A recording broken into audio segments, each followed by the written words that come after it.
جیسے جیسے عید کا دن قریب آ رہا تھا، رمضان میاں کی الجھن بڑھتی جا رہی تھی۔ سال کے 12 مہینوں میں ایک رمضان ہی کے مہینے میں تو اسے کچھ سکون میسر آتا تھا، اب وہ بھی ختم ہونے کو تھا۔ کچھ سال پہلے تک حالات اتنے دگرگونا تھے، وہ محنت مزدوری کر کے کسی نہ کسی طرح گھر کا خرچ پورا کر لیتا تھا، لیکن گزشتہ کچھ سالوں سے کمر توڑ مہنگائی اور اقتصادی بحران نے تو جینا ہی مشکل کر دیا تھا۔ اب اس قلیل آمدنی میں پورے گھر کا خرچ چلانا بہت مشکل ہو رہا تھا، روزگار کے مواقع بھی کچھ بہتر نہ تھے، اور اوپر سے حکومت کی نت نئی پالیسیوں نے تو سب کچھ تباہ کر کے رکھ دیا تھا۔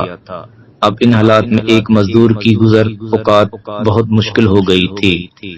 گھر میں ایک بوڑھی ماں، بیوی اور 3 بچے تھے۔ 6 افراد کے اخراجات کسی پہاڑ سے کم نہ تھے۔ بڑوں کو تو سمجھایا جا سکتا تھا، لیکن بچے ماننے میں کہاں آتے تھے۔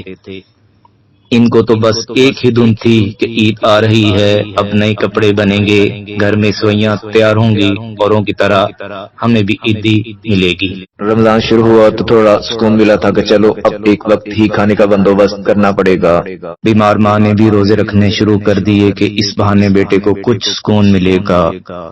بیوی نے ان بچوں کو، جن پر ابھی روزے فرض بھی نہ ہوئے تھے، ثواب کا لالچ دے کر روزے رکھنے کے لیے راضی کر لیا تھا۔ اب صرف ایک وقت کے کھانے کا امکان باقی تھا۔ اس کے علاوہ بستی کے کھاتے پیتے لوگ بھی کبھی کبھار افطاری کے نام پر کچھ پکوان اور پھل وغیرہ بھیج دیتے، جس سے کچھ گزر اوقات ہو جاتی تھی۔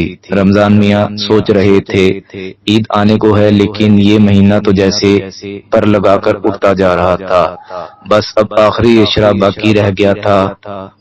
عید آنے کو ہے، اب کیا ہوگا؟ بچوں کے کپڑے کہاں سے بنیں گے؟ گھر میں سوئیاں وغیرہ کا تو کوئی انتظام ہی نہیں ہے، اور آگے پھر سے 2 وقت کی روٹی کا اہتمام کرنا پڑے گا۔ کاش کہ ساری عمر رمضان کا ہی مہینہ ہوتا۔